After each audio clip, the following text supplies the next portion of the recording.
chain of events.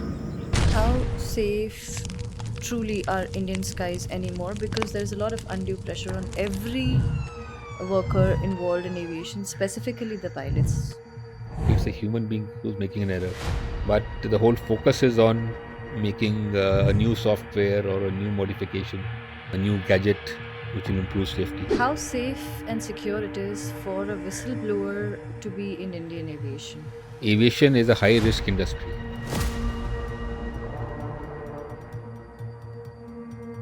What's your outlook on the future of Indian aviation? Outlook is bright because after US and China, India is number third. What's your take on MPL, multi crew pilot license? So by bringing in MPL, what will you achieve? Because the MPL is given to the airline. So in case of a failure, that person not only loses money, but is not able to transfer that MPL into any other job. Sir, in your recent article about how Seat 11A survived, you have written when the cabin fails, it's physics, but when the seat belt kills, it's design failure. Can you please tell us more about this? Namaskar and welcome to another episode of Pilot Mentor Podcast. Today we have Captain Amit Singh with us. Namaskar, sir. Namaskar. Captain Amit Singh is a veteran pilot with over 35 years of experience. He has 18,000 hours in both the Boeing 777 and the Airbus 320. He has held leadership roles such as Chief of Flight Safety, Chief Pilot Training, and Director of Operations for many Indian airlines. He is the founder of Safety Matters Foundation, India's first independent safety think tank. He runs the Mindfly blog and the Mindfly Katha, focusing on safety in aviation. He is also the fellow of Royal Aeronautical Society. Namaskar, sir, and welcome to the podcast. Thank you so Namaskar. much. So, we've all seen the person who fearlessly speaks about the safety matters in aviation on YouTube. You've written books about it. What we want to know today is what lies behind the person who speaks so fearlessly and safe, and for whom safety is so close to his heart. When did this dream start? When did it all began, as in when you wanted to be a pilot? What were you like as a child? And when did the seed when was the seed actually sowed in your mind to be a pilot? Well, to be frank, I won't be able to map myself. If you ask my parents, they would have seen my development. But if I look back, I was an ordinary person like anybody, Mm-hmm. a bit reclusive, introvert. Mm-hmm. And I used to, like everybody, any kid, I used to think and dream. So everybody has that. So those are common things, nothing extraordinary, Mm-hmm. not a very brilliant person acknowledged in school or after that. But it's just that I was very comfortable with myself. So I used to keep thinking and observing. Mm-hmm. And creativity was there. I used to paint. And after school, I was into sports. I was the national silver medalist in target shooting. Okay. Wow. And that kind of was the stepping stone, because that is an area which requires both skill and a lot of thinking and self control, discipline. Further, I started flying, and then the shooting part became a bit less because flying was hectic. I was changing domiciles, moving around in India. And for shooting, you require a dedicated time, a place, a shooting range, supplies, etc. So that took the back seat, even though I tried my best. And my first job was with Indian Airlines. Mm-hmm. I flew in Hyderabad, Calcutta, Bangalore, and finally came to Delhi. Mm-hmm. And then it was basically the rosters which were uh, not very organized at that time. So I couldn't plan my life. Mm-hmm. So to have a sports like shooting, you need dedicated time. Mm. So that's why I decided to switch airlines where I could get some sense of uh, schedule, Mm. a proper schedule. So when I joined, or rather before joining Indigo, I had only three requirements which I put across. That is fixed schedule, fixed money, and fixed leave. I said Mm. rest, I don't want anything. My aim was to go for the Olympics and that level. So that requires a Wow. lot of dedication. Mm-hmm. Now, again, when I joined Indigo, there were other requirements. I flew the first flight Wow. in August 2006. Mm-hmm.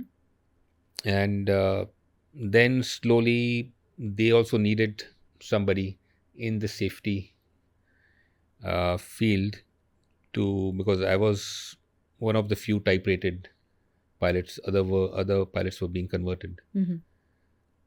So I was given a clean slate to develop the pilot flight data monitoring setup and crew counseling, and what was being uh,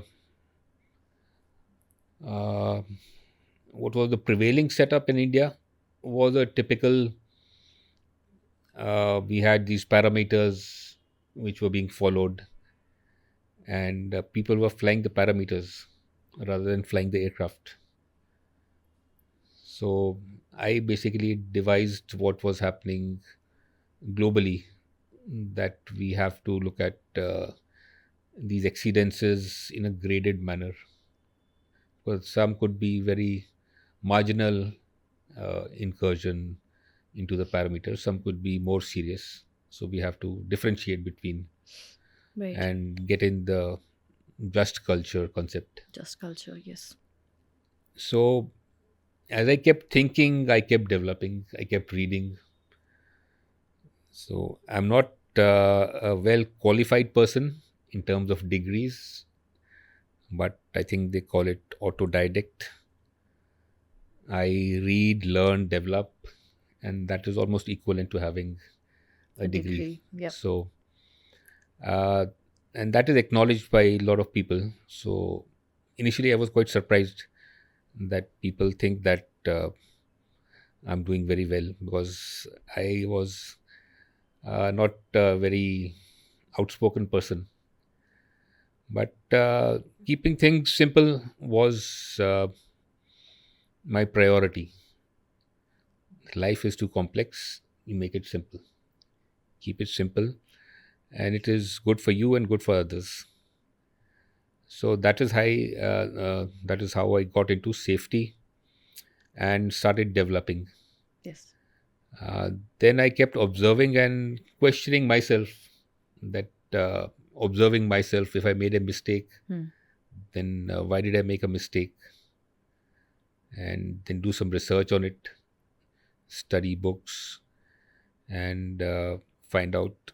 So that inquisitiveness kept on increasing. So that started my uh, the safety dream Mm-hmm. of basically helping others, because I observe other pilots and it is more of a mind game. Hmm. In my book, I've written in the first few chapters Hmm. about giving an example of shooting, target shooting. Yes. I read about that. So we have a mind which is physically non existent, and we have the brain Brain. which is in the physical form. Hmm.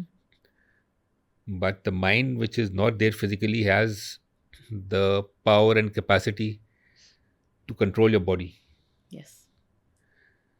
So that is something which we see every day in sports, like cricket. You see, the golden rule is do not fish outside the off stump. A ball which is going away, Mhm. do not chase the ball.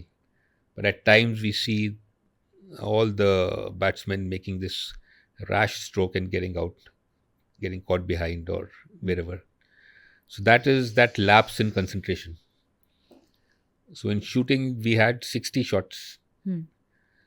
So what was taught to us was every shot means the life to you. So you have to dedicate so much of energy and concentration on every shot. So at the end of 60 shots, you're really exhausted. Hmm. So that lasts maybe hour and a half. But uh, each shot, you raise your arm and you inhale. So now you have limited oxygen.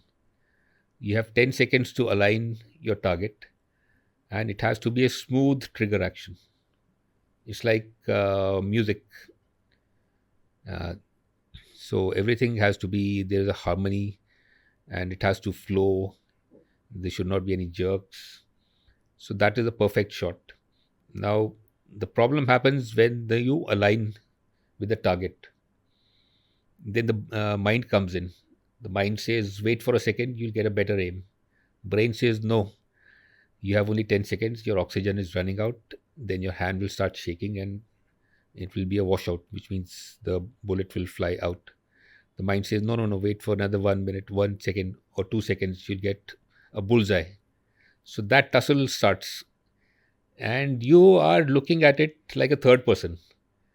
So imagine your brain and mind talking, and you are looking at them. Guys, decide what to do. Then at times your brain takes over, and because the mind has locked your finger, you're moving your finger, the finger doesn't move. That is a frozen finger. The brain is physically trying to move the finger, and at the end of it, it moves with a jerk, Hmm. and it's a washout. So now the issue is that physically you may be fit. Now mentally you have to get fit. Hmm. So you have to do some breathing exercises, meditation on controlling your mind. So that is a bigger part, because physical is not an issue. Physical is the easier part. So then you look at the world, so people are facing more of mental issues, Yes, I agree. uh, getting to grips with it, and dealing with issues rather than the physical part.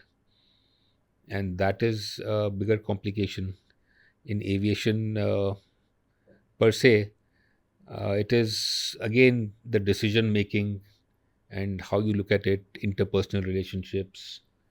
Those complexities are not physical or technical. Those are what is called human factors, how the mind and the brain play out. So, safety per se, uh, we have these engineering controls in safety. Hmm. So, the human machine interface experts, they say that if the human makes an error, then there is no need for an engineering control, which means you do not get a modification or another barrier which kind of improves safety, rather than you concentrate on the human being, because ultimately it's a human being who's making an error. Hmm. But the whole focus is on making a new software or a new modification, Hmm. a new gadget which will improve safety. So that the priorities are kind of divided. So that's why I chose that we have to look at the human being. Right. Even when you look at your automation, you have to humanize the automation, because you have autopilots on board, but don't treat them as machines. They're also moody, like your computer. Sometimes they get stuck. Hmm. You reset, reboot, nothing happens. or sometimes you have to pull out the power, wait for some time, and then reboot. So machines are also like that, and now with artificial intelligence coming in, they will be more like another person in the cockpit. So it is Right. basically how you look at it. It's a My concept is a combination of creativity, like you paint. So I like to paint abstracts, not how it seems. So if you're painting scenery, hills or trees, I will not paint them as they look. I will paint them as I conceive them to be. Mm-hmm. If I like bright colors, I'll put bright colors. Hmm. If I like different shapes, then I'll try to put them as uh, different shapes, Mm-hmm. not like a tree. A tree will give you an impression of a tree, but it will not be. So that is what it's going on inside me. So I try to look at things from different perspectives, not That's from wonderful. just one. So safety is like that. You have to analyze and look at things from different perspective, humanize things, but ultimately, so far the human being is there. Hmm.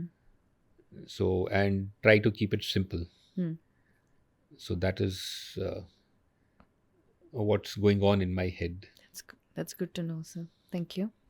So you mentioned that when you were with a leading Indian carrier, you got to have a chance to fly the first flight they ever did.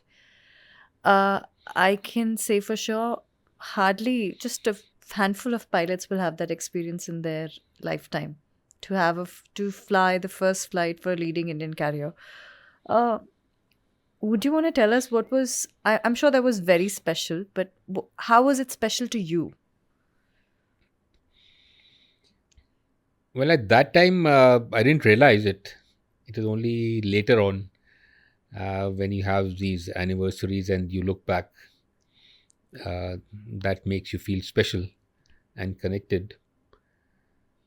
But at that moment, it was just another flight and a lot of excitement about the launch. Mm-hmm. And uh, like I said, I joined from Indian Airlines and I had certain requirements. Mm-hmm. And this was again in the flow. So we went to Toulouse, ferried the flight, came back with a brand new aircraft into Delhi. And I remember the Delhi ATC, we were landing on runway 10. In Delhi, ATC asked, confirm brand new aircraft. So Captain Wow. Lumba and me were flying. So his reply was, yes, freshly washed and painted. So that was a totally new concept which came into Indian aviation. Brand new aircrafts and the cleanliness and on time Hmm. performance. So those concepts uh, were there. So uh, then I again thought about all these things, and there are certain. Uh, it's how you look at your organization Hmm. and the culture. So you need a vision. So the owners have the vision that we need an airline which needs to be globally the best, and we have to have these certain things. So that is the philosophy of the airline. Hmm. And then from the philosophy flows the policies are made. Hmm. From the policies you make the SOPs, Hmm. the procedures, and then they are put to practice. So the four P's. So Wow. Beautiful. safety, on-time performance, and a lot of airlines have these three lines or four lines, something. So one day, generally, I was at the airport watching a customer service staff dealing with the passenger. So I started thinking that what would be going on in his head, that Hmm. person, customer service staff. Hmm. Because the passenger can come out with any question. Where is my bag? Where is my ticket? What time was the flight? This, that. The counter is closed. I have to reach Bombay. I have a crisis and emergency. So, how would that junior person take a decision? Hmm. How to empower that person Hmm. to take a decision? Every time he cannot be calling up his superior. Right. So, that's why if you have a strong philosophy, so you don't have to think about policies. What is the policy? If your decision aligns with the philosophy, then it is most likely the correct decision. So if your decision is philosophy is on time performance first, Hmm. then you say, sorry, on time performance, the counter is closed, Hmm. the flight is released. Hmm. So next comes your customer service. So then you offer that I can offer you a seat in the next flight, and this is how I can help you. So you don't have to go through your SOPs, remember SOPs and policies, because your philosophy is very clear Right. that if I align my decision with these philosophies, in all probability, I'll be complying with your procedures and policies. Hmm. Hmm. Hmm. Hmm. So that's how I try to build safety also. Hmm. So, what is safety? Ultimately, you have to keep people out of harm, you have to keep them safe.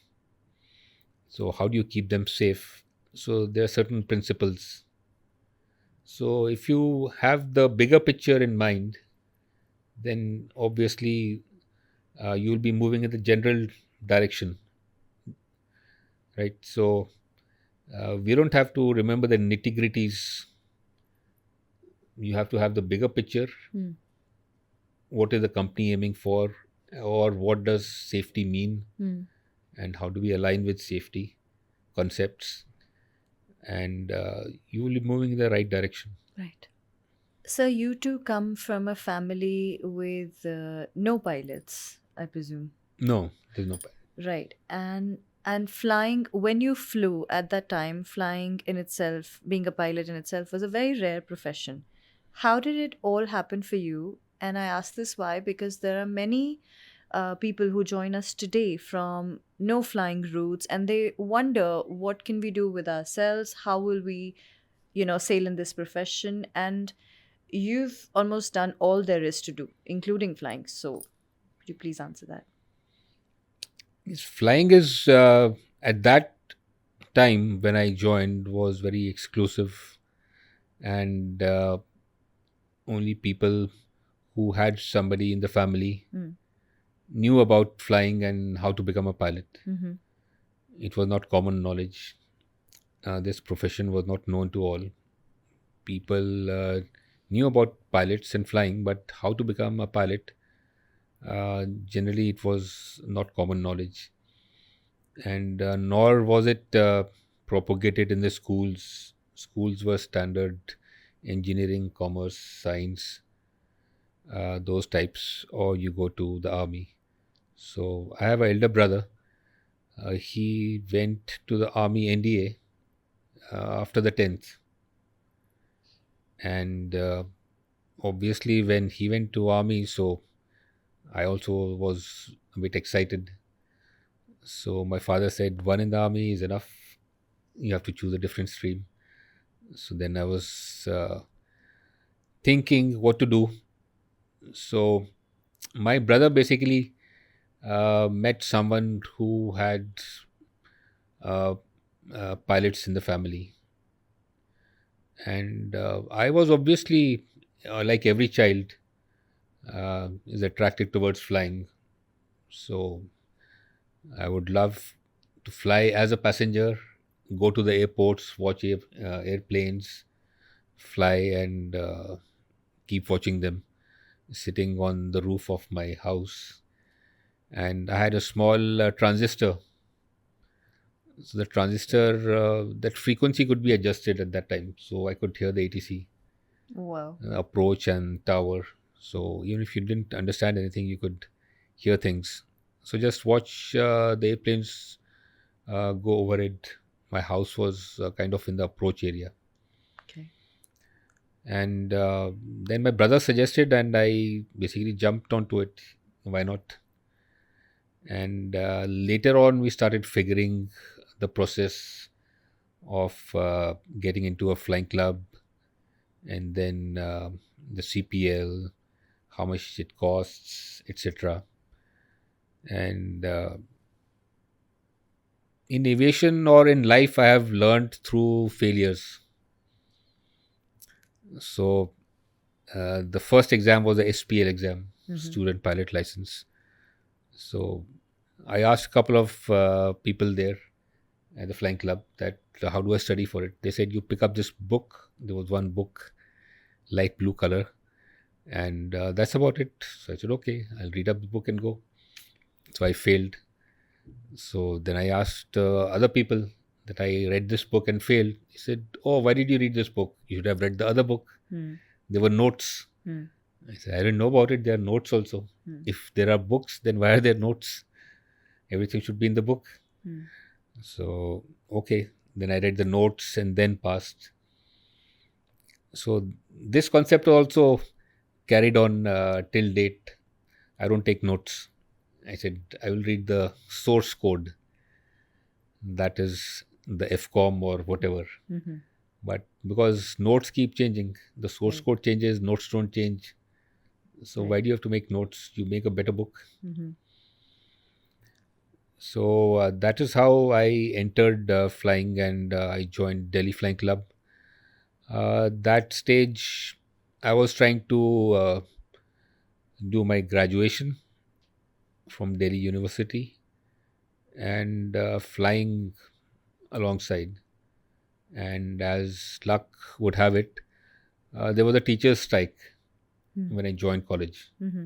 So I would go to the college, do nothing, play cricket, come back home, and next day morning I would go to the flying club because that was in the VIP area. So hours of operation were very limited. Early morning, 5 o'clock to maybe 7 o'clock, and there were a whole lot of students. This is the Delhi Flying Club at Safdarjung. Safdarjung. Yeah. Okay. So since that teacher strike was going on, so I decided to concentrate more on flying, stand in the queue and get some flying hours, and then finally I decided that it's better to do this, concentrate in one area Mm. rather than doing two things at a time. So since flying was less here, I decided to move to Karnal and get more flying hours. That was an uncontrolled airstrip, and flying finished off quickly there. And then I applied for IGRUA, and I did my CPL from IGRUA. So I was, I think, 18, not even 18 when I entered IGRUA. Or my Pretty young. 17th birthday, I entered IGRUA on that date. So everybody remembers my birthday. And I remember the RT exam, the minimum age used to be 18 or something. So I had to wait for some time to give the RT exam. And there also I learned from failures that if there is an exam, so I said, if I have to do something in life, I have to do it myself. Mm. I cannot depend on others, especially if it is an exam. It is a validation of what I have learnt Right. or not learnt. If I have not learnt, I have not learnt. I will rather learn rather instead of just getting the grade and move on. So there were some failures there also. One particular failure was a navigation exam, and we used to do plotting Mm-hmm. in that time on the chart. Mm. And in that exam, everybody was helping everybody. Mm. And I said, I will not use this methodology. If I know, I know it. If I don't know it, I will attempt another time. So everybody passed except me. So I said, no problem. I'll do it again. So then I gave another exam and I passed later. So at least I knew the concept.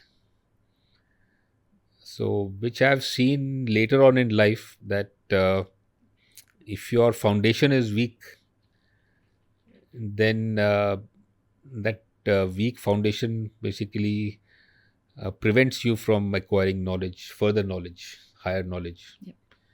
If your foundation is strong, then you can build on it Yes. faster, and you see it in every stage of learning and skill development, Mm-hmm. from a novice to beginner to being competent and becoming an expert. So you become an expert because your foundation is strong. Otherwise, you are somewhere in between, a competent or a proficient person, Right. wherein you can just about do the SOPs, but you don't know why the SOPs were made and how the SOPs are made, and under what circumstances you can deviate from SOPs. Mm. So that foundation has to be strong. So those were my learnings, even in the flying aspect. So, as luck would have it, I had a flight instructor who would prefer other activities rather than training the students. So, there were four of us, and other flying instructors were busy flying, and their students were progressing fast, and we were sitting idle because my instructor would be busy with some admin work or on leave or here and there. So, for a long time, 6 8 months, I was stuck with 4 hours or something of TB-20 flying in Igrua, and everybody else was getting solos and flying solos, 10 hours, 12 hours. So one fine day, my instructor went on leave, long leave. Mm-hmm. So it was decided to reallocate the students. Mm-hmm. I was given another instructor. So that instructor took me for a ride, and I flew a circuit, two circuits. Then he says, "Okay, you're fit for solo." And then on the last circuit, he left the aircraft and sent me solo. And later on, people tell me that he came back to the flight operation center and saw my hours, 4 hours, and he was shocked. Mm. What? And he was more scared than I was. You were. Yeah. So, anyways, I enjoyed the flight without the instructor and came back. So that is how my learning has happened again. So you've headed safety at AirAsia. What does that role encompass? See, as a head of department, especially safety, you have to ensure, in simple terms, that all operations are safe. Typically, a person would look at the flight operations, and in particular, we look at the flight parameters or flight data monitoring and accident prevention. So there are different ways we look at it. You can be reactive, which means something happens, then you do things, Mm-hmm. or you can be proactive. You have a lot of data, and the final is predictive. These are the typical ways of managing safety. But I look at it from a different perspective. I see that aviation is a high risk industry, Mm. and in high risk industries, safety has to be handled by experts. So we need expertise in all these fields. One person cannot be an expert in all aspects of safety. Mm. So it has to be a collaborative job. And when people say safety first, that is the incorrect statement, because safety is ingrained in every activity. People would wonder, what has finance or HR got to do with safety? Mm. But like I said, safety is in every activity. So, finance, if you're purchasing an aircraft or spare parts, you have to have enough money to buy reliable spare parts and which have a longer shelf life or are safe. HR has to recruit people who are willing to contribute to safety. And the job of the safety manager or head of department is to establish a safety culture. Like I said, the philosophy or the big picture is the safety culture. Mm-hmm. And it is like a pyramid. The bottommost is pathological culture, in which you don't do anything until you're caught, which you see in everyday life, that you keep jumping traffic signals until you're caught. When you're caught, you see, now I will follow all the rules and this and that, but then you go back to it. That is pathological. Topmost is generative safety culture, wherein you are bothered about your safety and safety of others. Nobody needs to tell you that you have to do this or that for safety. You yourself are motivated enough. So most of the companies are in between somewhere, that they do enough for safety, but the topmost safety culture is prevalent in uh, regions like Japan, wherein if you see the website of Japan Airline, that lists all the incidents, accidents, because every passenger has a right to know if the airline is safe or not. So how do you know? You go to the website, and that will give you all the safety related information, and then you choose the airline. Hmm. So you have to establish that safety culture in the airline, where people are free to report. The reporting culture is there, and people are encouraged to report. People are encouraged to talk about safety and exchange views. Collaborative decision making happens. So, as a part of safety culture, what I did in Asia was that I conducted a session for everybody, including the CEO downwards. CEO, head of finance, head of HR, everybody. Well, Mm-hmm. it has to trickle from top to bottom. Hmm.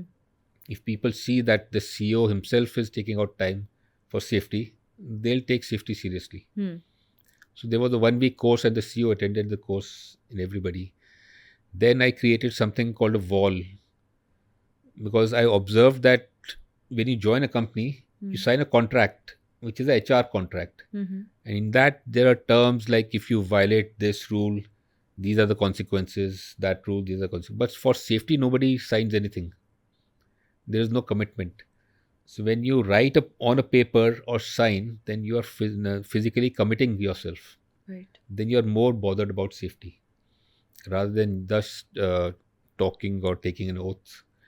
So at the entrance of the office, I made a safety wall wherein the safety policy was there, and everybody signed below that, from the CEO downwards. So every employee who came into the building Mm-hmm. or joined the company would sign there. That is a commitment to safety. Right. So I'm not forcing people, it is people who are committing themselves to safety. So it has to be like that. So safety is not like a police state that we are monitoring people and this and that. We are doing that, but that is only to help you or give a feedback of to correct the course basically. Right. Rest, the employee has to have that sense of safety. So that is how safety moves. Right. So, but with the recent chain of events, how safe truly are Indian skies anymore? Because there's a lot of undue pressure on every worker involved in aviation, specifically the pilots. Safety, airline safety is very high as compared to other modes of transport. It is also very high because of the technology that we use.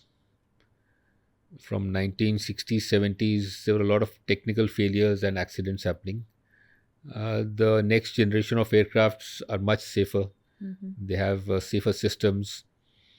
And it is not that the pilots are not making errors, they are making errors, but the technology is preventing major disasters. That's why there's a sharp drop in the number of accidents. But like I said, the humans are still making errors. So, So those errors are likely to pass somewhere.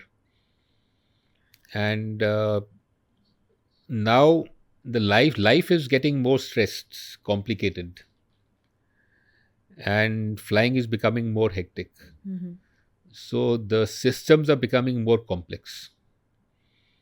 So the aircraft may become simpler, safer, but there are other things which are combining and making the end product is more complex.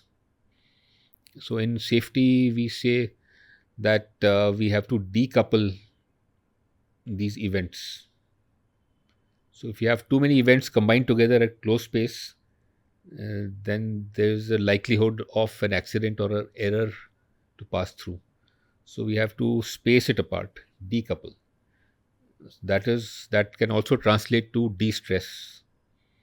If you're trying to juggle too many things, you're basically stressing yourself. So you have to slow down, right.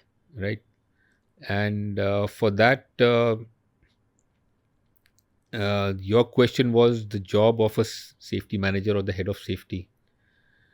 In what I have observed worldwide is that people follow typical roles, that this is your responsibility to keep accident rates down below this level, accidents rates below this level, and you have to do these. So your JD will have certain parameters. But from a philosophical level, that is not good enough. There are certain things which are oversimplified. For example, in every safety course, you will hear about the Swiss cheese model. Hmm. Swiss cheese model is like the cheese, and there are holes in it. When all the holes align, the error passes through. That is what we have been taught. At least I've been hearing it for the last 30 years. But if you talk to a person who's involved in safety, they'll say this is a very simplistic model Hmm. and this is not basically practical. But we continue to teach in the classrooms Hmm. and even to the pilots Swiss cheese model, Swiss cheese model. Because those holes in real life are in motion, they are not static. Human beings, they keep changing, and organizations, there's a change, your environment changes. So they are always moving, right? What we teach them that it is static and the holes align and the error passes through. Hmm. So that is the simplistic model. So as a safety manager, you have to have a higher understanding of safety. Uh, that's why we say that when things are calm and no accident incidents are happening, the experts in safety are more worried. They're more anxious that now where is the next event going to happen? Hmm. In which space? From where is it going to come? Right. So they are going through a lot of data, trying to analyze trends and all that. This is the area where there is a likelihood of an accident happening, then Right. to cover that up. So there's a lot of work. Like you say, you work more during peace than war. So when you're at peace, you train insane, so that when you're at war, it is easier for you. Right. So that's why your fallback is always training, what you have been trained for. So that has to become a natural uh, part of yourself, that without thinking you apply what you have been trained for. Yeah. So the brain basically uh, has a typical learning curve, and there's always a forgetting curve also. If you don't refresh, the brain has a, the moment you start learning and stop learning, the brain starts forgetting. So the safety manager has to look at the higher aspects, Hmm. the philosophy of learning and safety. Right. So there's something called safety 1 and safety 2 concepts.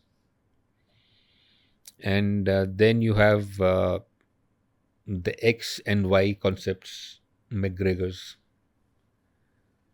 Safety 1, safety 2 is also very simplistic style of thinking, which means that accidents are not happening every day.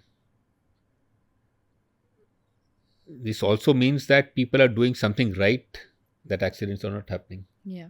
So, why don't we concentrate on what is going right instead of concentrating on what went wrong? Right. Out of a million flights, there was one accident. So, why don't we look at the million minus one and see what is it that we did right that an accident did not happen on this flight, Right. rather than concentrating on that one flight where the accident happened and then try to preach that do this or don't do this. And so the same theory has been taken forward by you in the book you've written, Mindfly. Same Yeah, concepts of same safety. concepts basically. Try to understand what works for you and what doesn't work, especially in high risk industries. Uh, an example would be while you're driving, it is said that as per law, you cannot use your hand phone while driving. But then the alternate they give is you can use a hands free. Hmm. But from the safety concept, there is no difference because you have limited attention span, and your concentration is towards the conversation which is going on. You are skilled enough to drive with one hand, but your attention is towards the conversation, be it you're holding the phone or it is a hands free. Mm-hmm. A lot of time you would have noticed that you're driving a car and you're having a intense conversation. You reach your destination and you don't realize how did I reach there, Yeah. because you stopped at every red light and you took all the right turns and everything, but your attention, maximum attention, was towards the conversation. These are all automatic things which happened. Right. And most of the road accidents, it has been seen that the driver gave the statement that the pedestrian came out of nowhere, Hmm. or the motorcyclist was never there and he suddenly came in between. Mm-hmm. The fact of the matter was the pedestrian was always there and the motorcyclist was always there, but the brain did not see it because brain has limited attention. So brain kind of eliminated that from your view. So you have to know your limitation Right. and when things can go wrong, so that you have an exit strategy. Right. It is like the chakra view, that if you have to enter, you have to have an exit strategy also. You cannot blindly go into anything. So that's why for every approach you have to have a go round alternate procedure reviewed. It should not come as a surprise to you. People get surprised or startled only because they do not have a rehearsed plan, exit plan. So the book is about this thing. We call it inattentional blindness. And there's a typical movie clip that they show that there are students playing basketball and there's a gorilla which walks in the foreground or behind, and you're told to watch the number of taps they do on the basketball. So you're busy counting that, and the gorilla passes, you don't see the gorilla. Mm-hmm. In another study they did on radiologists, they planted certain nuts and bolts in the x-ray and told the radiologist to look for something typical. So while they were concentrating, they did not see the nuts and bolts. So we have limited attention, that you have to realize. And multitasking is something which we do not do. Hmm. You can only prioritize things. We cannot do two activities at the same time. We can prioritize at close intervals. So another experiment, I've written a paper on cognitive lockout, Cognitive which is lockout. another Okay. one. Mm-hmm. uh, that basically we do things sequentially, and there is something called the Zygarnik effect which keeps bothering us. Zygarnik effect is unfinished jobs. So they keep bothering us. Zygarnik was a scientist who observed in a restaurant Mhm. that these waiters would remember whatever you have ordered without writing them down. And the moment you pay the bill, they forgot. So these unfinished tasks, which is the unpaid bill, they remember. The moment you pay the bill, they forget it. So that is called the Zygarnik effect. And you would also notice your aircraft call signs. So when you're flying on the RT, you'll keep calling whatever call sign is there. Mhm. The moment you complete your flight, you would remember. Somebody will ask you, which flight did you operate? You will have to think, oh, that one. But while you're flying, it is because that's the unfinished flight. The Right. moment you complete the task, the brain forgets. So that unfinished tasks keep bothering you. So uh, coming back to the safety manager, that person has to have that higher level of thinking, not the administrative job. The routine admin job, anybody can do, Right. right? But these things, the bigger things, uh, how human beings think and what's going on in their head and why we do what we do. Right. So that is also a question I keep asking myself. If I made a mistake, why did I make a mistake? What was going on in my mind? So, and if you are flying with me, you did something. So I will inquire not why did you do, but when you did this, what was in your mind? Mm. Or what were you thinking and how did this happen? Then analyze. Right. So that is how you prevent awareness. So that is also in our scriptures, the Bhagavad Gita and all. First thing is awareness. You have to be aware of yourself. You have to know your limitation. So these are all there in the scriptures. The concept of mind and how the mind is always distracted. How to control the mind. So Right. like the horses in every direction, the Mm. Sarathi has to control. So those concepts are still relevant and more important. Everywhere we see that people try to do things which are beyond their capability and they mess it up. Mm. So why go beyond unless you're prepared? So these are concepts which a safety manager has to understand. Mhm. Otherwise, they will be always behind what's happening. Right. So accident will happen, then they'll find out what was the root cause. By that time, something else will happen.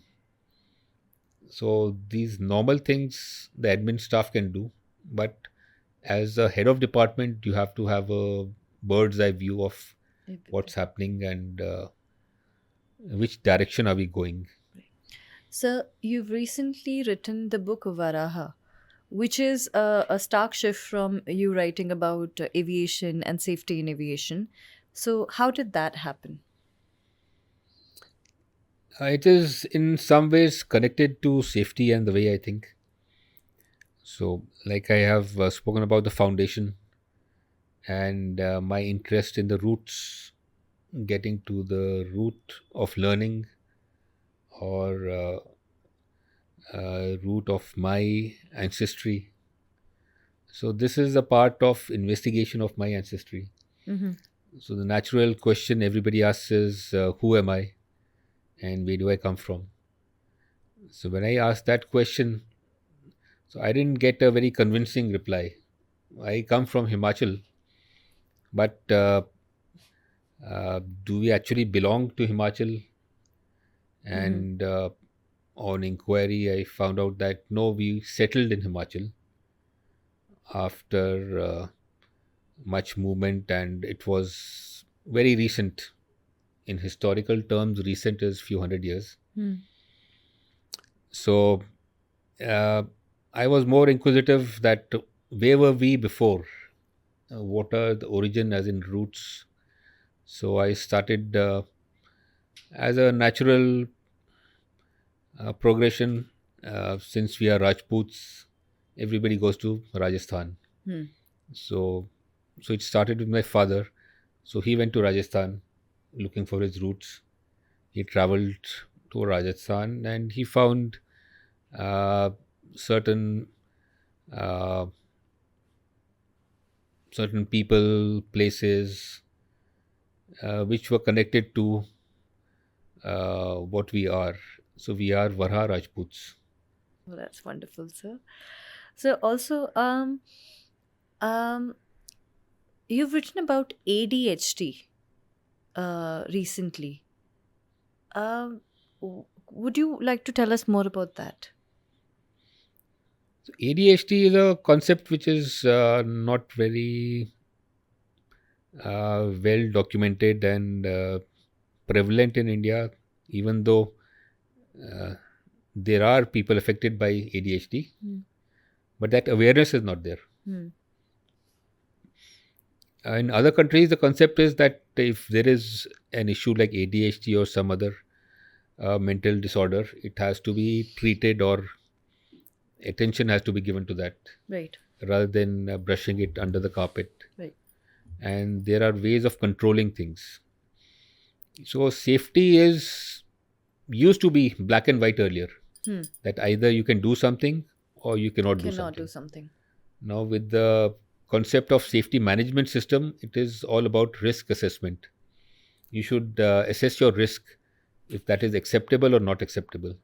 Then you have to have mitigating actions that we can still continue with this provided we do something which covers up for it. Hmm.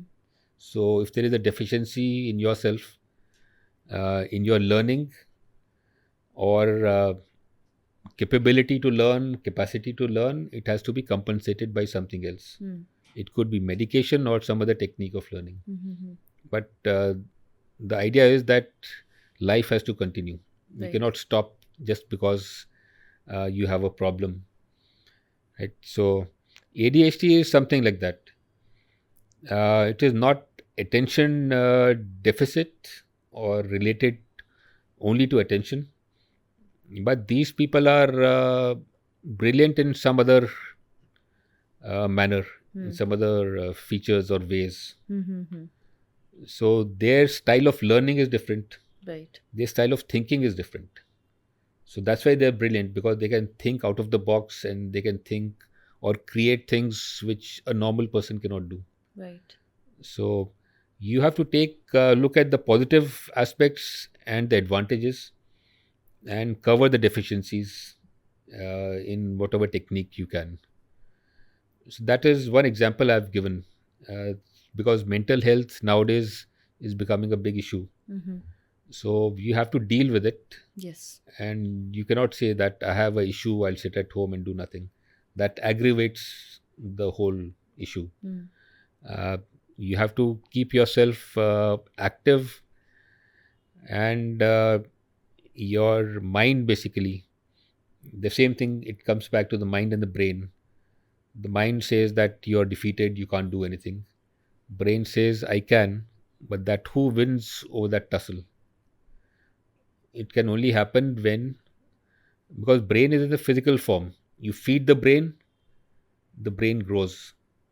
Like you keep doing. I met a person recently, he's 90 plus years, Mm-hmm. and he says, I still do A level mathematics every day just to keep my brain Sure. active. Mm-hmm. But then at the same time, he said that I have these bouts of depression. So the brain in the physical form is kept active by the maths, Mm. the mathematical problems, but is not addressing the mental aspect. Right. That is why it's going into the depression and pulling the whole body down, Right. right? So when we are looking at the physical form, the mental form also has to be looked at. Right. Right. And in India, per se, we do not like to talk about. Absolutely. So unless there are discussions and it is openly discussed, that it is not a taboo, and these people are special people.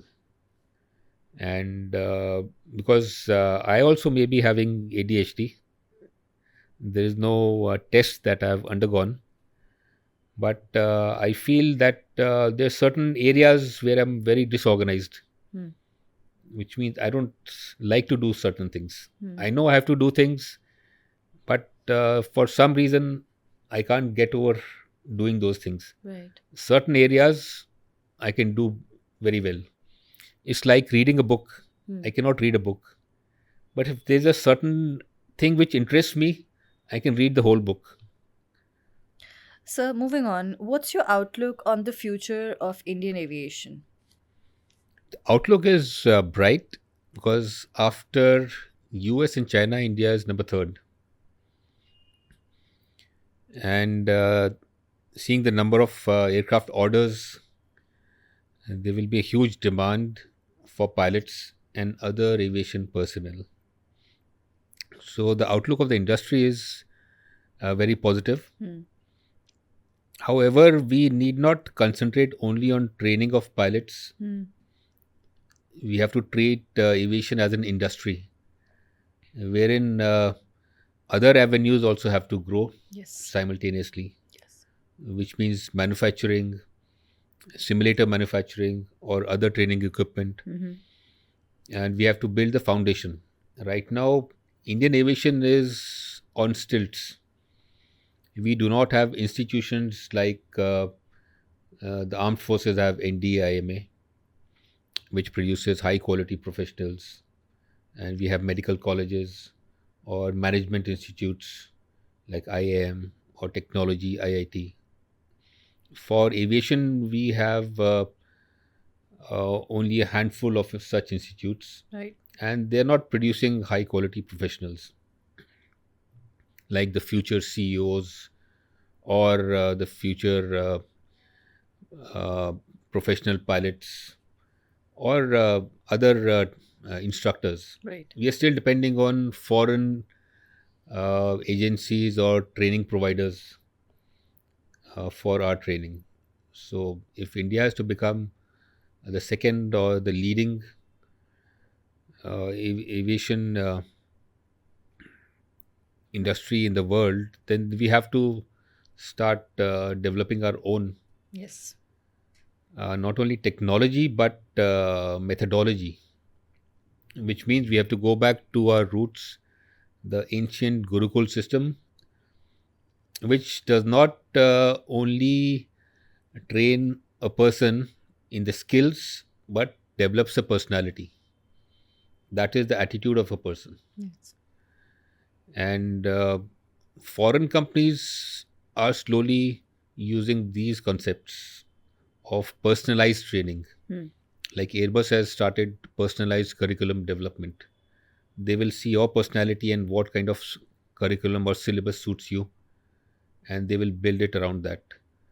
So when we have our own concepts like Nidhi Dhyasan, uh, where we impart the conceptual knowledge, not just rote learning. Mm-hmm. So the interesting thing is that Europe made a safety case out of it.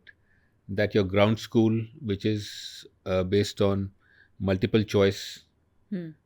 Questions. answers, Mm-hmm. so the conceptual knowledge is not there. In most of the accidents, it was seen that the pilots were lost. They did not know what to do because they did not understand the environment or the situation. Hmm. So they have discontinued multiple choice and they've gone back to the basics of demonstration competency. So in Indian system, that is what was prevalent till our education system was changed by the Britishers. And the new education policy is back to the same old system of demonstrating competency based. Aviation has recently come back to competency based training and assessment. But if you go to the roots again, it started in 1970s in the US, primarily because of the lack of skills of the trainer. Mm-hmm. So we have to identify who the important person is. So we have typically a triangle of the trainer, trainee, and the content. The job of a trainer is to connect the trainee and the content. So it depends on the skill of the trainer. And it is no longer training, it is learning. So you are standing besides your instructor and looking at the content and connecting with it. So nobody is giving you instructions what to do. Mm-hmm. So these fundamental concepts have to be imbibed at an early stage. That is why we need a solid foundation Hmm. at every stage. You must have seen every time there's a pressure on the industry, it breaks down. So, be it weather related, when there is fog, it breaks down, or some other issue, the system breaks down. It is different that Indians are very resilient. So, we pick ourselves up, come back with a bang, and resume normal operations. But we keep repeating the same mistake. Yeah. Next year, there is fog again, Yep. we have the same problem.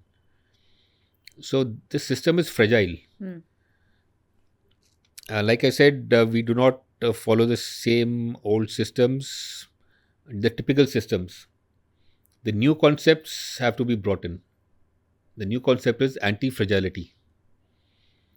So, right now, everybody is talking about being resilience in training. Hmm.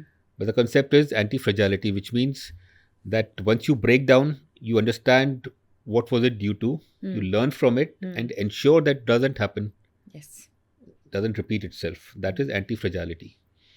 So these systems have to be incorporated rather than picking up Western systems which are half baked and do not meet our cultural requirements.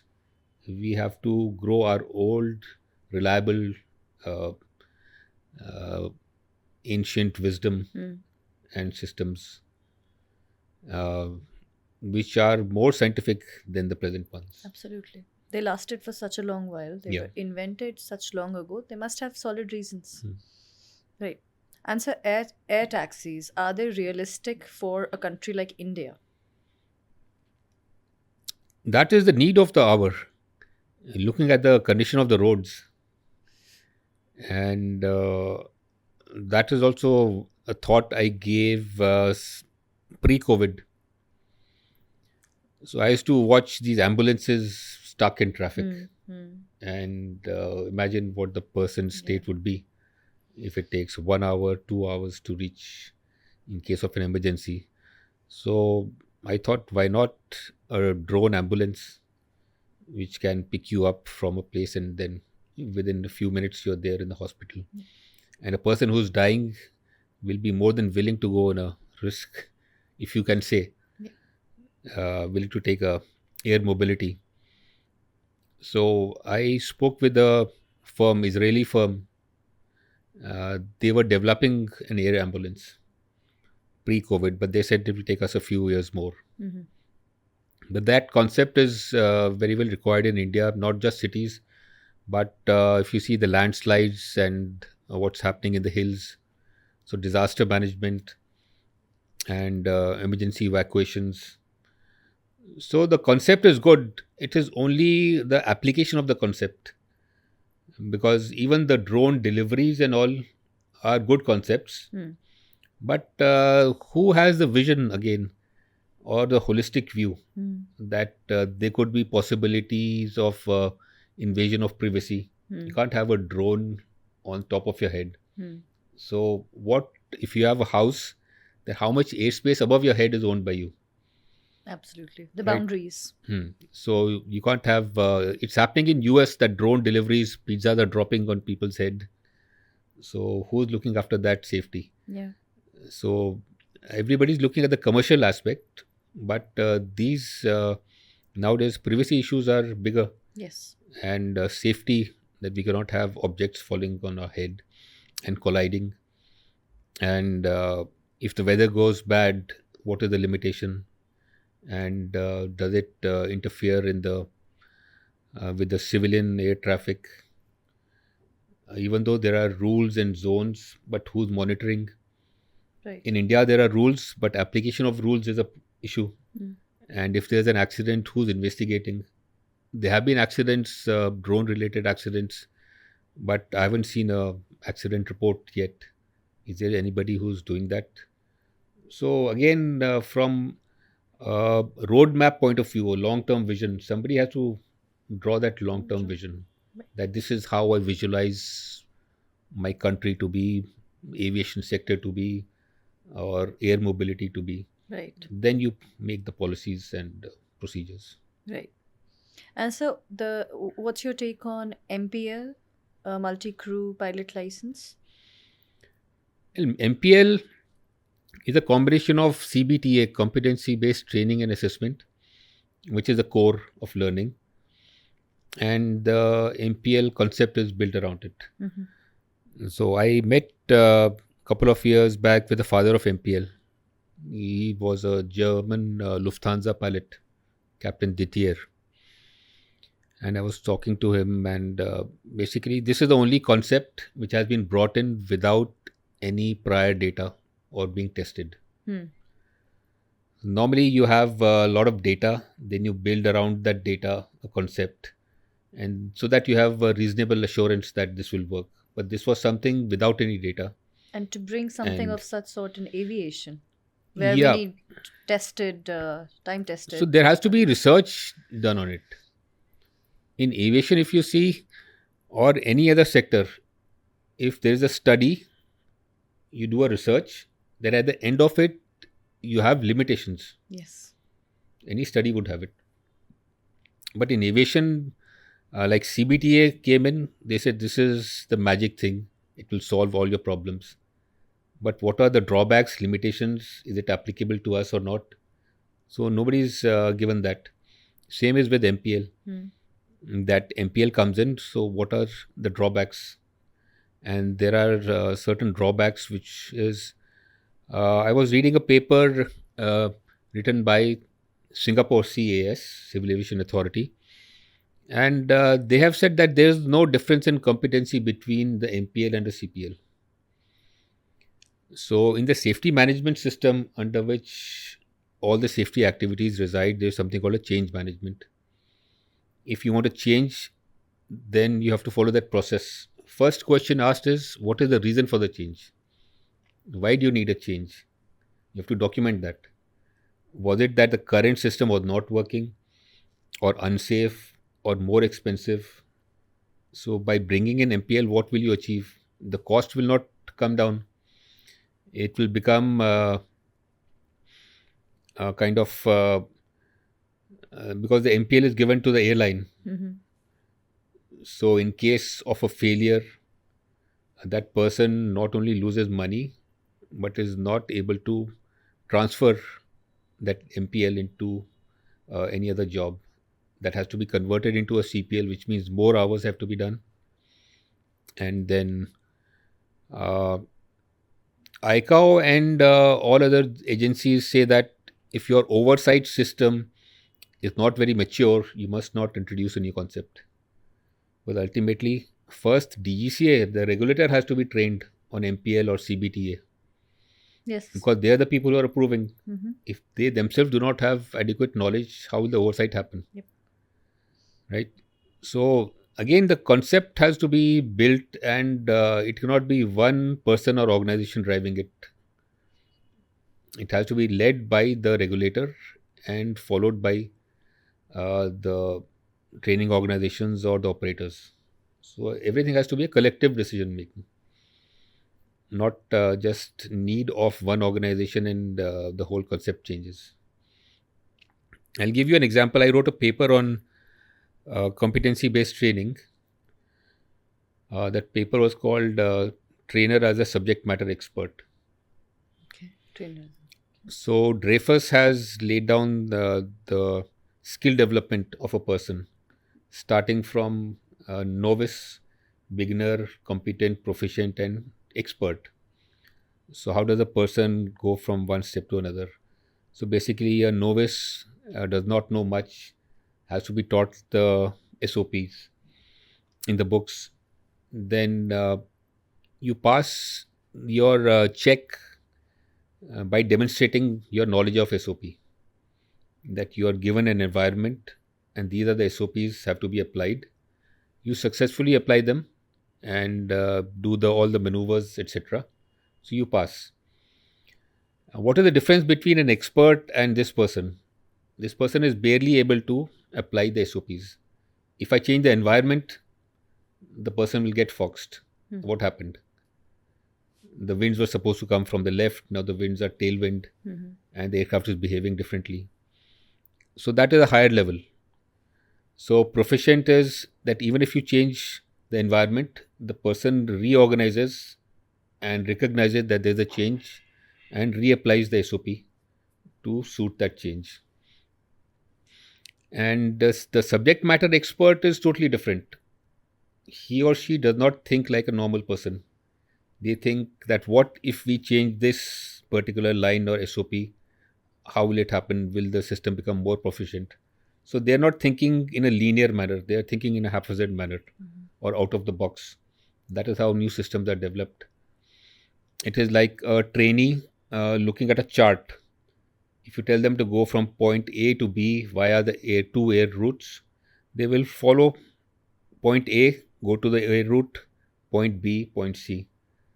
And if you have to look for another place on the chart, it will take time. If you tell an expert that where is this place, he knows the general area. It should be somewhere here, and he'll point out. So then expert has an overall understanding of how things work.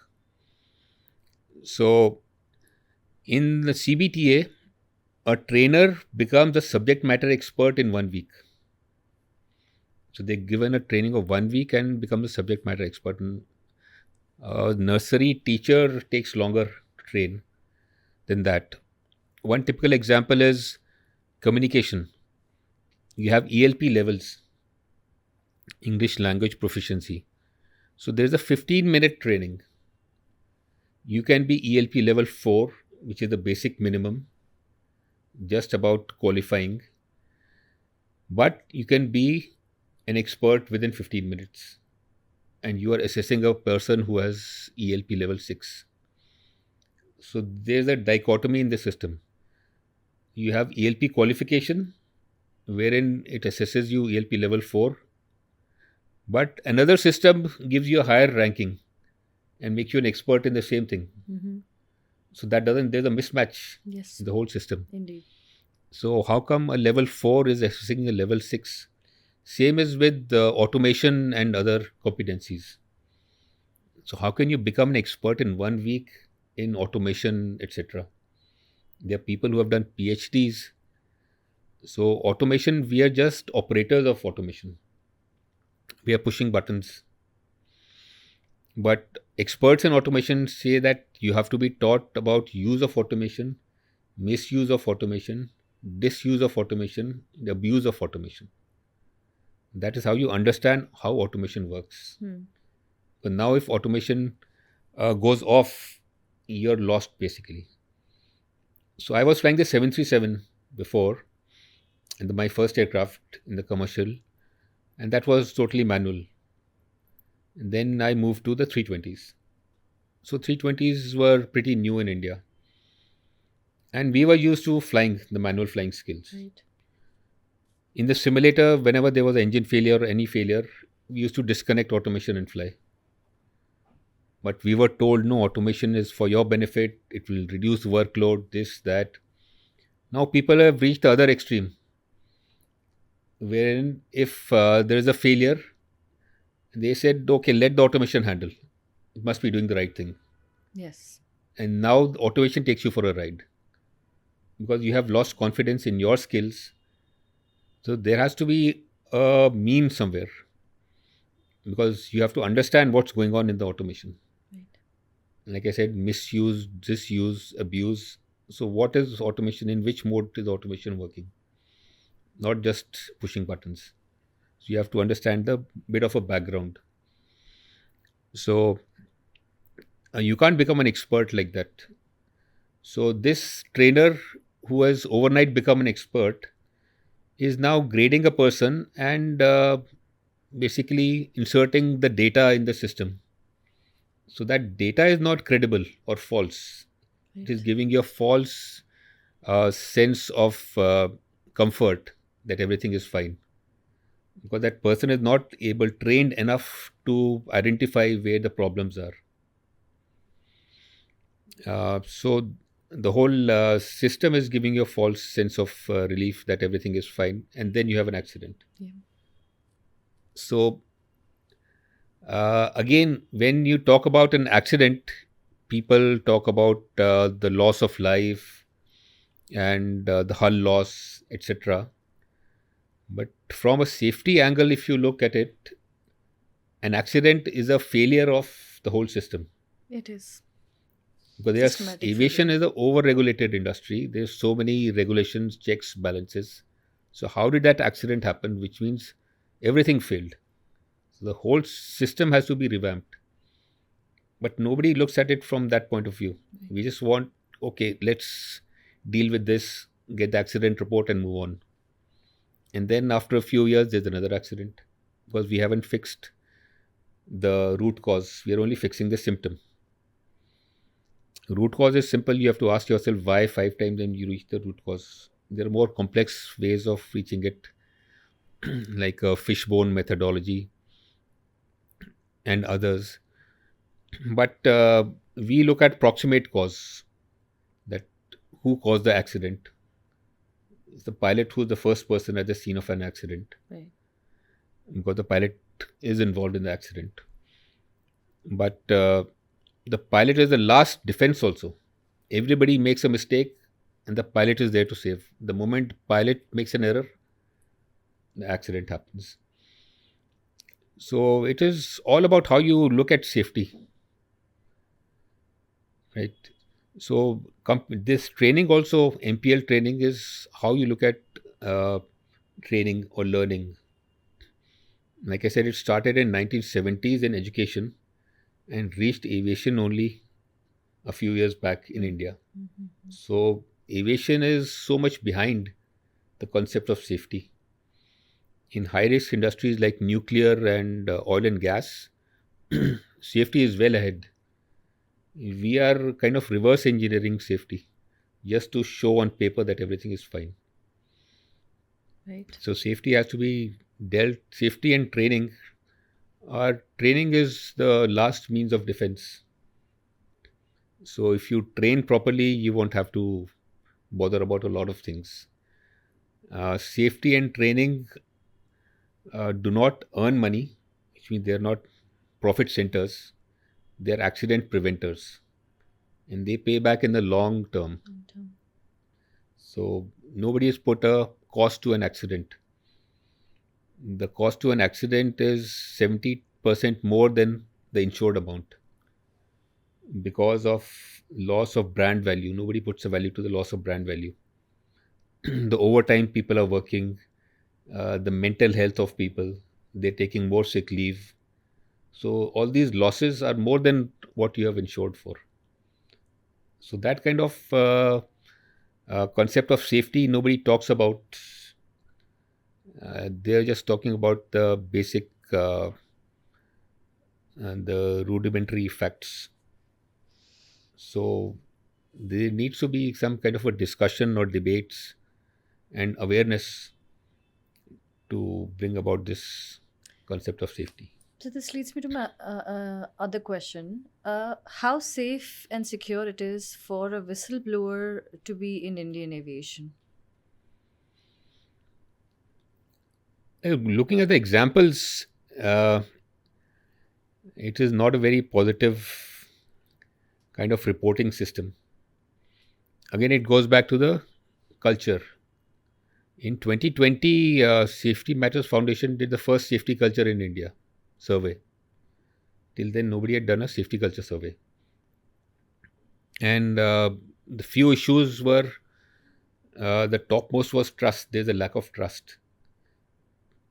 The airlines doesn't trust the pilots or the crew. Similarly, the crew don't trust the airlines, and same is with the regulator. So nobody trusts each other. So nobody is willing to disclose the exact problem. People are dealing with their problems uh, on their own and not disclosing it. Hmm. So if you have a medical issue and you're flying, then that is a risk. But the airlines is oblivious. The regulator is not aware. because that system is not there that you can openly report and not be penalized for it. People should basically help you to get over something if there is a problem. So that kind of culture is not prevailing. So that has to be established. So people have to, once you have lost the trust, it is very difficult to regain. There has to be a big task force and a very strong person on top driving the whole thing, that people will start believing that what has been said will actually be done. Right. Then slowly the trust will be regained.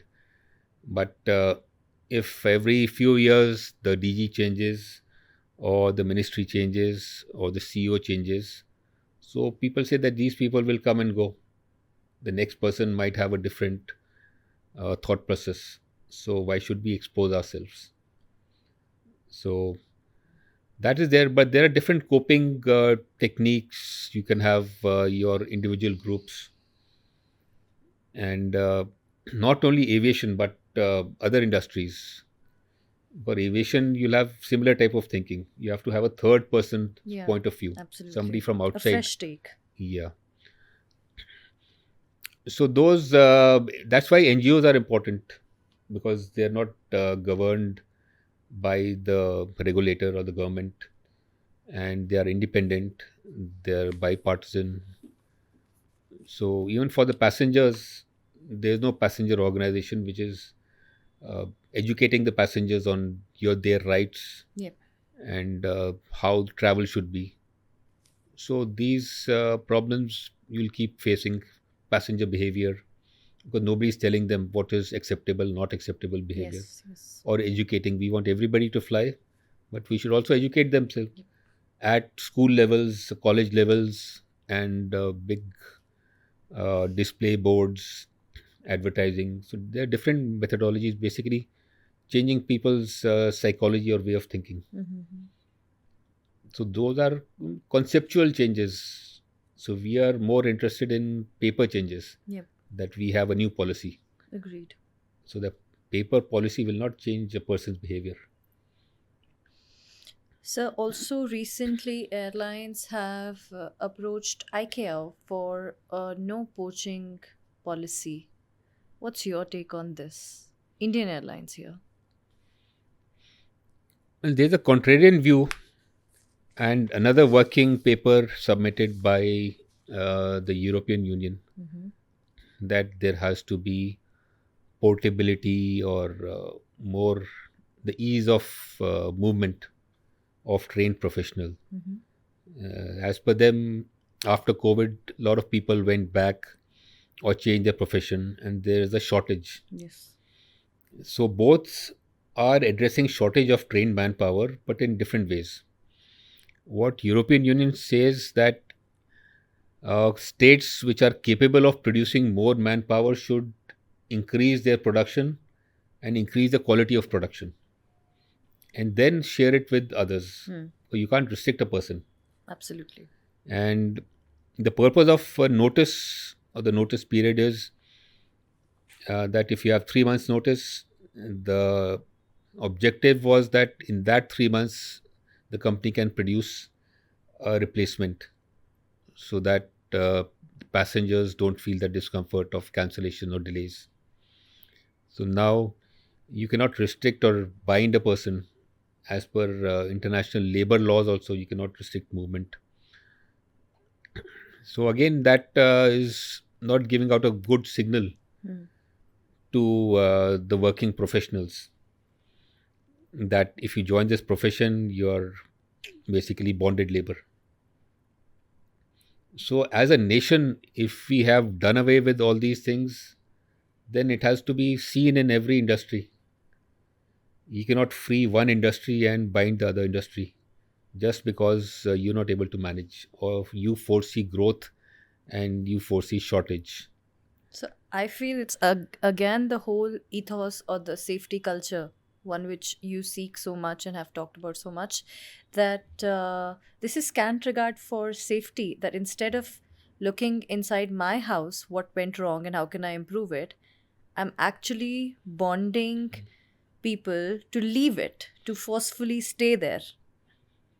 Yeah, in today's day and age, you cannot force anybody to do anything.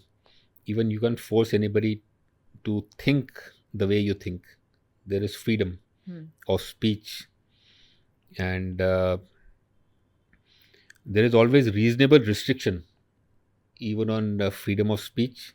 So that's why you have a notice period also. You cannot walk out of a job. You give a 3 months notice and then walk out.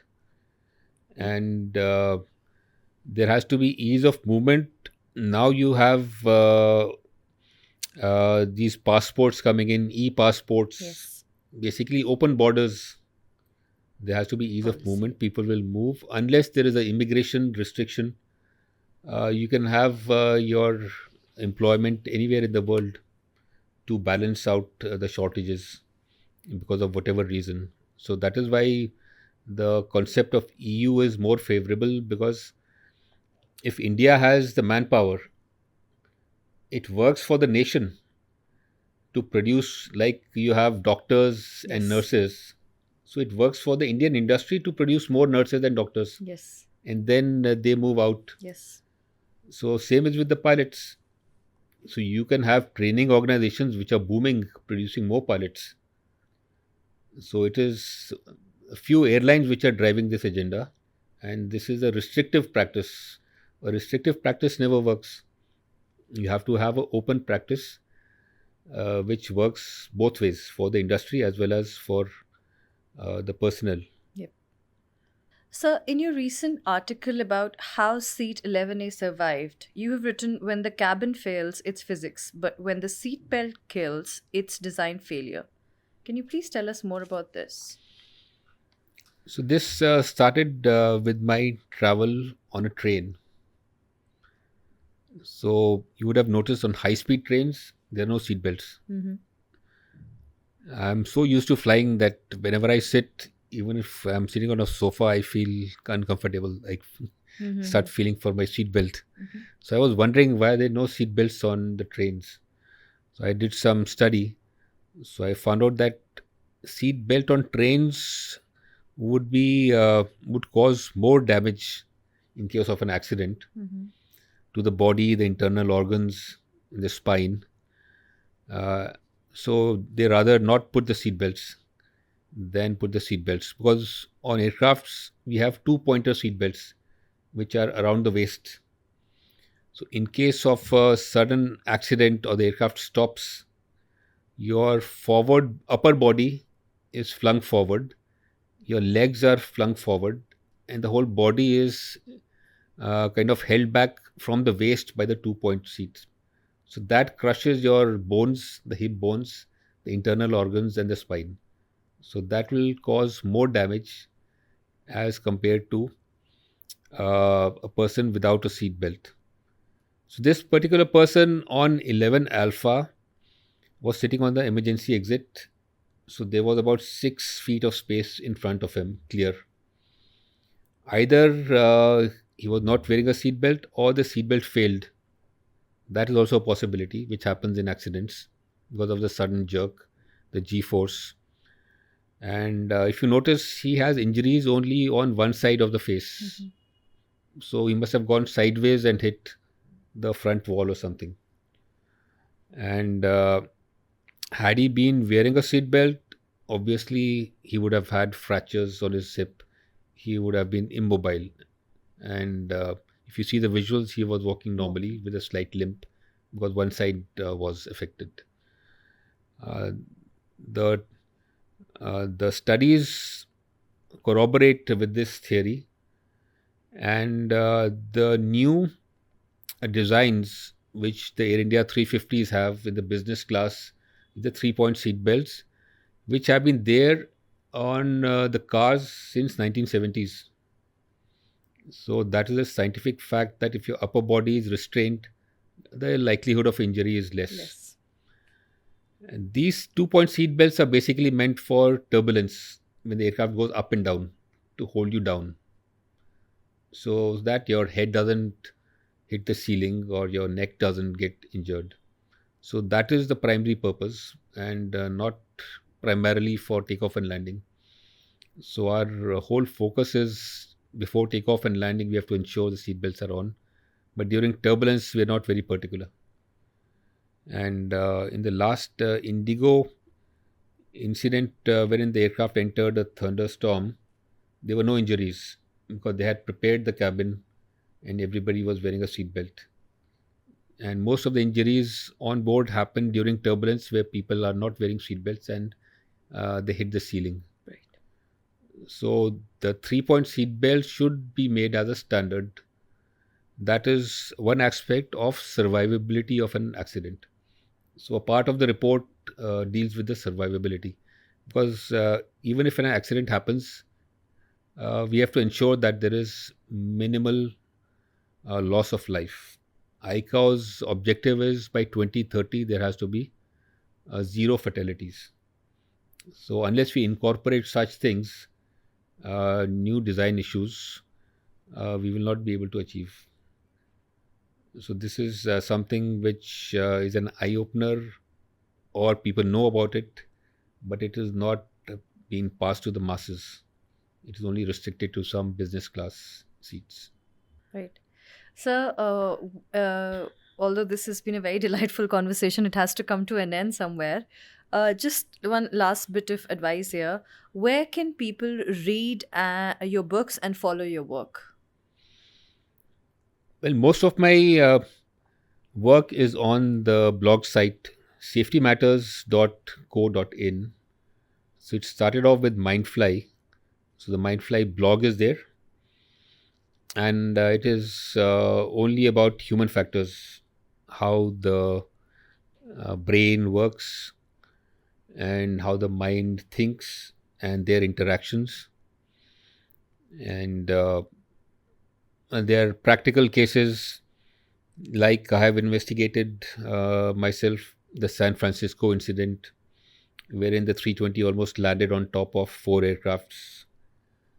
I gave a presentation at the International Society of Investigators in Hague, and after my presentation, NTSP gave a presentation.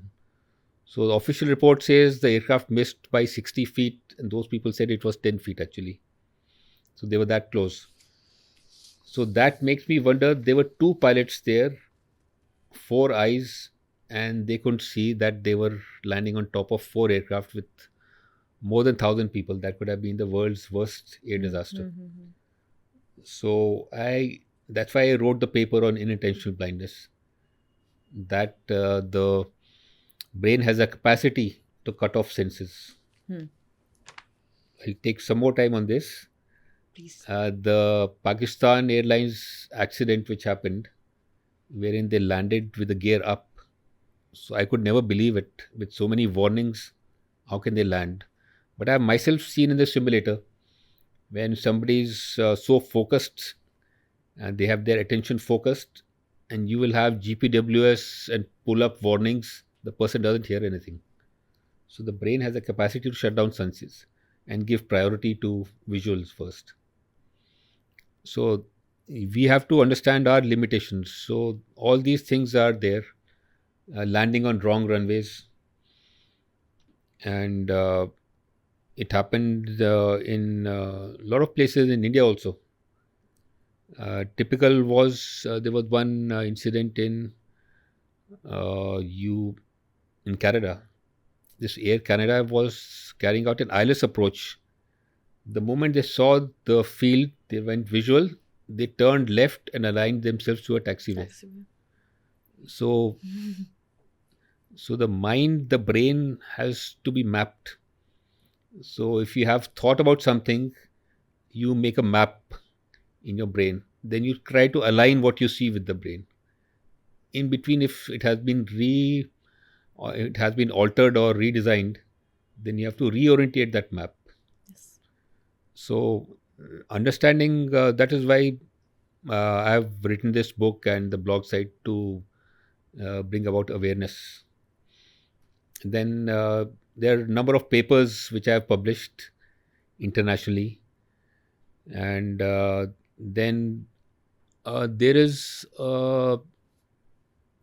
software kind of thing I built, repository, which is not used but should be used.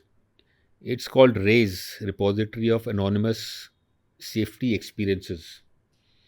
Like everybody has their own little diary. You go to an airport or fly an aircraft, you write these are the typical things at this airfield that I should look out, which is not available in the normal briefing. So, but that is restricted to myself. So I made that repository so that people can populate that and anybody can search on it. Right. You search by aircraft, that Airbus. So whatever people have reported on Airbus, that will list out a particular airfield, whatever people have listed for that airfield, or if a pilot has reported, so you list out ATC, whatever ATC is list out. So there's different search functions. That I made about 5 years back or something like that. But India, again, the reporting culture is not there, so people have that fear that where will this go? Even the regulator called me that what are you going to do with this? I said nothing. This is only sharing experiences. That's why the name is experiences. It's not a reporting format. You have your own legal, the regulatory format, but this is only how we converse.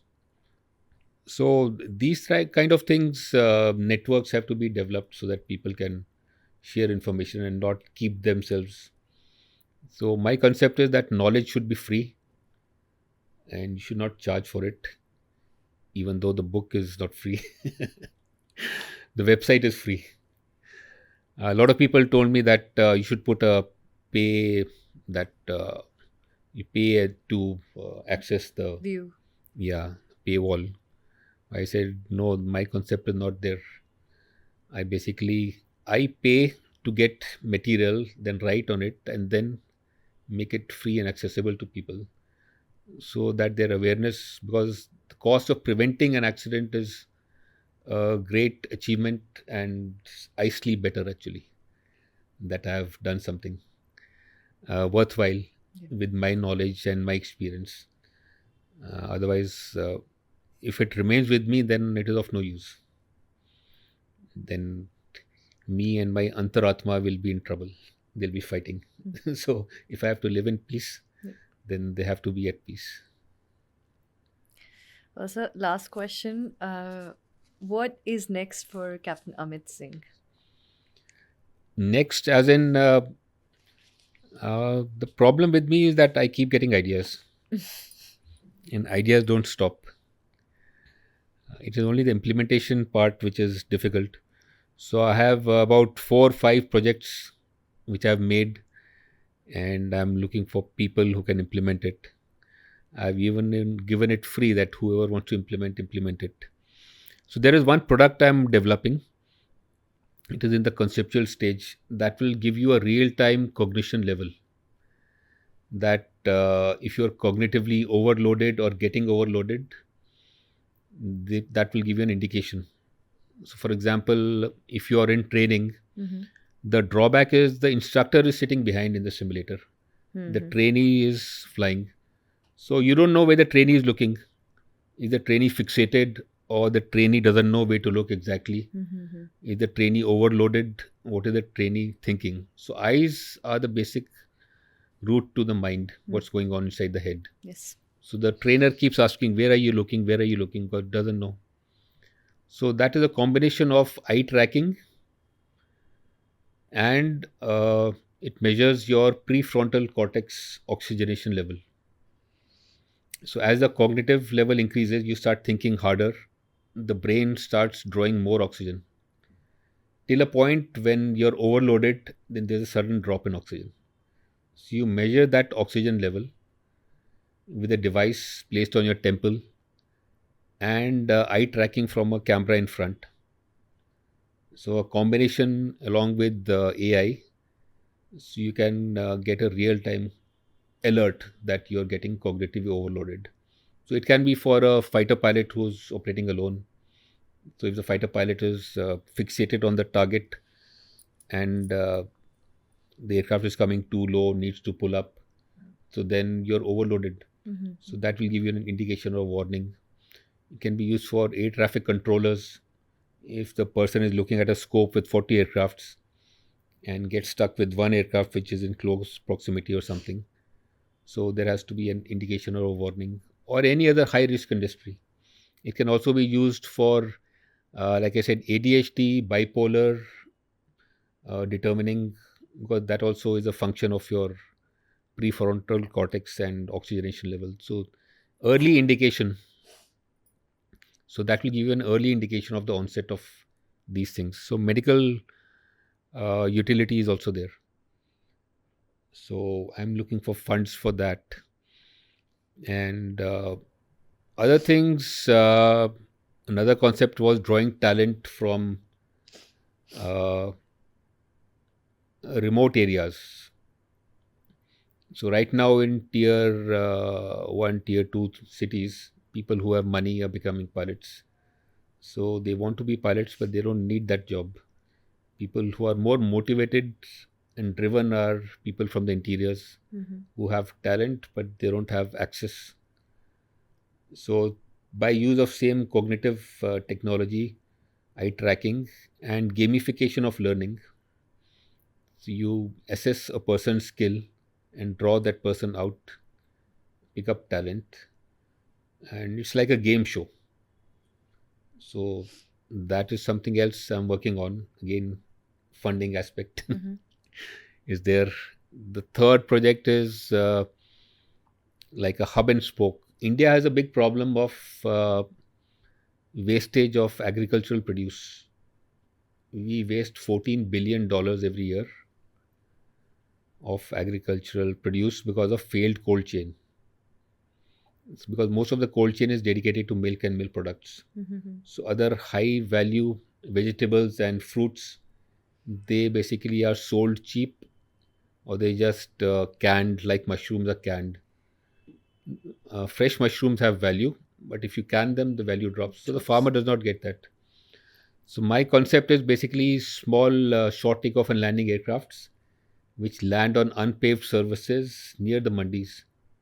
So rather than the farmer going to the mandi or the cities, wasting time and money, so you reach out to the mandis, pick up the fresh produce and get it to the cities, and then fly them internationally or distribute it locally.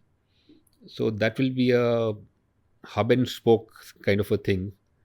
And like Nepal has these unpaved runways, they land on that. So use the Gagan satellite technology to land in remote areas. So build a network, and along with it, you promote tourism, send other cargo, and use it for your security, surveillance, etc. So multiple users. So these kind of things, I'm solving certain problems. So I have ideas which keep coming every day, but then somebody has to put them into practice.